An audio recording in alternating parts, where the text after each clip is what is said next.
ভালোবাসা বাঁচে সে হৃদয় ভাঙে তেমনি না, জানি না কেন তা জানি না, জানি না। গাইস তোমরা কেমন আছো? আশা করি তোমরা ভালোই আছো। আজকে আমি স্নান করতে যাচ্ছি নদীতে, আর তোমরা চারিপাশে দেখতে পাচ্ছ ব্যাকগ্রাউন্ডে প্রচুর পাহাড় রয়েছে আর সামনেই নদী, আর আমি নদীতেই স্নান করতে যাব। হ্যাঁ, সব জিনিসপত্র নিয়ে নিয়েছি, কোমরে বেঁধে নিচ্ছি গাইস। আর তোমরা আমার আওয়াজ শুনতে পাচ্ছ কিনা জানি না, প্রচুর আওয়াজ, ঝর্ণার আওয়াজ হচ্ছে গাইস। আর চারিদিকে পাহাড়ে পাহাড়ে ভর্তি, আর আমার সাথে একজন আছে, আমার এক ফ্রেন্ড। এই দেখো গাইস, বোঝাবো কি করে তোকে কত আমি চাই তোর কথা মনে এলে।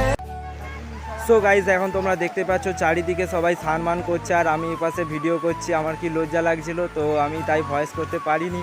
আর এই দাদাটাকে দেখো দেখো স্নান করবে হাইটার।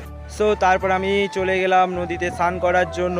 জলটা খুবই ঠান্ডা ছিল, আমি পটপট করে ডুব মেরে নিলাম আর পড়ে গেলাম সাইড দিয়ে। ভিডিওটা ভালো লাগলে লাইক সাবস্ক্রাইব করে দিও, আর পাশে থেকো এই ছোটো ভাইয়ের পাশে। যতটা পারবো ভিডিওটা দেওয়ার চেষ্টা করব। আজকের জন্য এতটাই, বাই বাই।